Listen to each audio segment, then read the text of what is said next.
Dans Parashat Kitetse.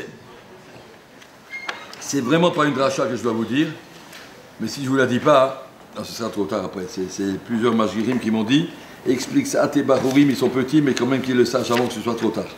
Alors il y a un Rashi dans la Paracha qui nous explique que un monsieur qui vient de se marier, il ne doit pas partir à la guerre.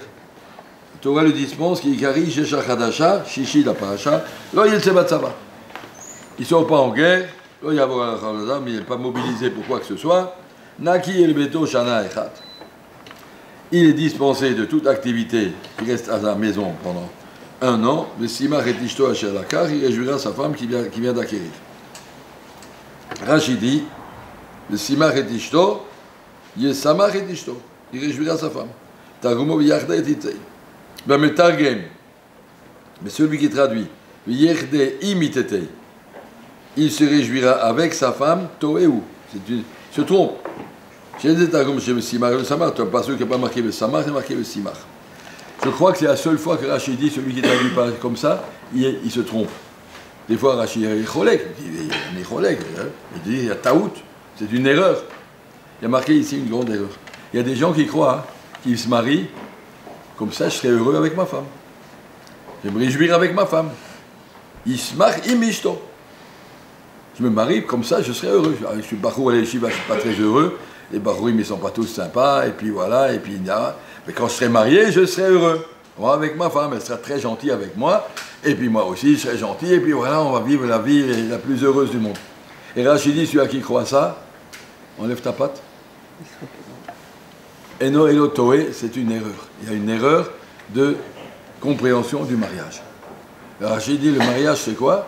Yesamach et ishto. Tu te maries, tu prends en charge une pauvre fille qui n'a rien à faire dans la vie, et tu lui dis, je vais te réjouir. Le devoir du mari, je choisis une femme, moi j'ai ce qu'il faut. J'ai ma Torah, j'ai mes téphilines, j'ai mon kiddush. Imagine qu'est-ce que c'est une femme, ça n'a pas de Torah, ça n'a pas de téphilines, ça n'a pas de fil à Betsibour, mais qu'est-ce qui lui reste dans la vie? Regarde tout quoi tu aurais l'air s'il serait comme ça, on serait misken. Une femme, elle n'a pas de raison de vivre. La seule raison de vivre qu'elle a, c'est qu'elle peut s'associer au limoud de son mari et ensemble, on peut construire une famille, éduquer des enfants, et ça, c'est un programme. Mais la femme par elle-même, elle n'a pas de raison d'être. Et la seule raison, c'est qu'elle puisse. Voilà, et le mari, il est plein. Au Hachem, j'ai ma Torah, j'ai ma Sougia, j'ai mon Tzvat Fila Betsibour, j'ai mes téphilines, j'ai tout, je fais kiddush. Et la femme, elle est passive dans tout ça. Alors, je ne vais pas expliquer quel est le programme qu'Akadosh Baruch Hu a mis pour les femmes, ce n'est pas mon devoir ici, mais ce que le programme qu'Akadosh Baruch Hu a mis pour les hommes, je me marie par acte de chesed. Il y a une pauvre fille qui n'a pas de raison de vivre, et je lui dis bien avec moi, bien sûr, sur ma Vespa, je t'emmène avec moi, et je m'occuperai que tu sois heureuse. Le devoir d'un homme est de rendre sa femme heureuse, c'est pour ça que je me marie. Simach et ishto, il réjouira sa femme. Chaque fois que je quitte la maison le matin, je dis, comment je vais faire pour qu'elle ne s'ennuie pas dans la journée? Et je reviens le soir, qu'est-ce que je peux faire pour la rendre heureuse? Mon devoir n'est pas qu'est-ce qu'elle va me doit, qu'est-ce qu'elle me doit pour que moi je sois heureux. Je t'occupe pas de toi.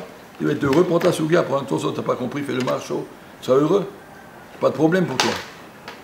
La fille a besoin d'être soutenue et encouragée par son mari. Mais si Simach et Tishton ne va pas à la guerre, tu dois t'occuper de ta femme. Pas parce que tu as été jeune marié, elle a le droit, on est des petits pigeons dans un nid, et voilà, que les goïms y croient ça, c'est pas ça.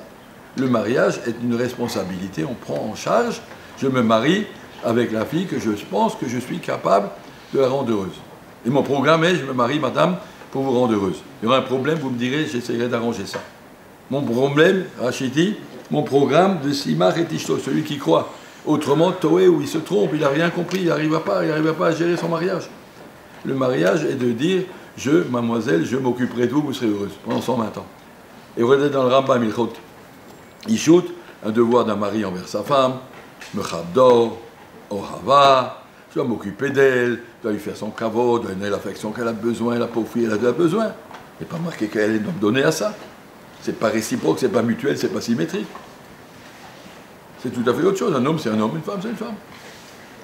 Un homme doit prendre en charge, comprendre, je me marie par chesed. Comme ça, mon rab, il m'a expliqué, quand Akadosh Baruch Hu a créé le monde, il y avait 3 bases. Torah, Avodah, Miut Chasadim. Torah, il a enseigné la Torah dans Marishon. Avoda, marqué que Adam Rishon fait des korbanot. Glut Chassadim, Akadosh Baruch a dit à Adam Rishon, voilà, je te donne une femme, occupe-toi d'elle. Ça c'est Glut Chassadim. Le mariage, c'est un acte de chesed. Comment on appelle ça en hybride? Hachnasat Kala. Quand on va dans un mariage, Hachnasat Kala, je réjouis la Kala. Je ne pas venir réjouir le Khatan, il est content tout seul. Mais la Kala, c'est une pauvre fille, il faut la mettre en charge, il faut l'aider. La Simcha, c'est le Simach et Ishto. Comprenez bien, je suis d'accord que vous êtes encore jeune, vous n'êtes pas en train de penser au mariage, j'imagine que vous avez la tête tout à fait propre et complètement loin de toutes ces pensées. Mais quand ça viendra, je ne serai plus là pour vous l'expliquer. Et comme la paracha est de cette semaine, je vous l'ai dit, vous aurez entendu. Comprenez, le mariage, c'est un mariage où je me prends comme programme d'assurer le bonheur à une demoiselle. Bezrat Hashem, et que ce soit bien pour chacun. Amen.